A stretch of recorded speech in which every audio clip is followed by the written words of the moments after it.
This is a story about an ordinary family. You may say that because they're so ordinary, they're quite extraordinary.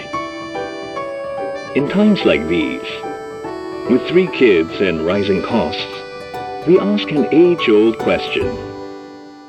How do they do it? Having 3 kids, it's not easy in Singapore. Not everyone can be, stay-at-home mom, because it was a very big burden on him, like being the only breadwinner. No, I don't have favorites. They always ask me this question. So I always say I love all of you equally, but the eldest two beg to differ lah. I believe we are quite blessed that we get support when our children are born.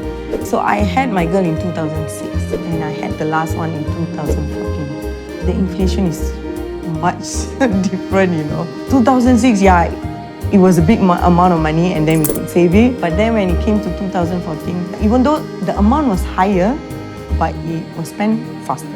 We use it most for childcare.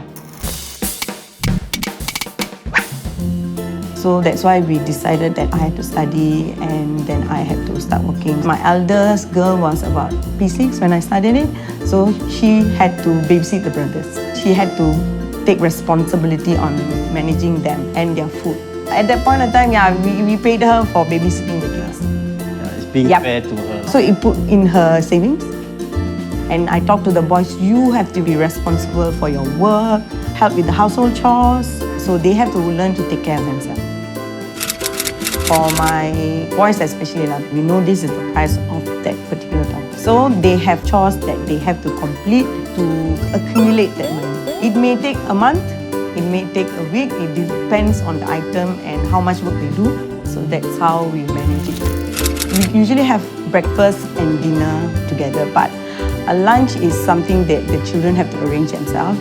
In a day, they can't go over $45. So they can accumulate lah. So let's say they buy on Monday about $20, so they can bring it forward lah. If you are cooking, so they can keep that for maybe next week and so on. Weekends, usually he cooks. When I observe the family enjoy the food, that is also my motivation to learn how to cook. Last time we eat around 35 to 40. Now it's around 50, including drinks. So yeah, it's gone up. So we don't eat out much because of this. Last time I used to spend about 150 once every 2 weeks to buy groceries. But nowadays I have to spend about 250. Financially, she's managing, so she knows how much income that we have. Being prudent is actually one of the way how I, as a parent, mitigate this inflation. Last time, when I see it, I like it, I buy it. So now, if I see it, I like it, I'll see if there are any other cheaper option available. After the CDC vouchers are being given out, we go and find out where can we use it. The GoWare app actually helps us to locate all those eateries that we don't know is existed in our vicinities. So in that sense, it will help the businesses around our own areas and business. So I think that's good for them. Not everybody are as fortunate. If you can see what other people is going through, it reflects on us that we are actually taking things for granted. Even that $300 given to us, for those who really need it, it actually means a lot to them. So I do feel grateful for whatever help that we get.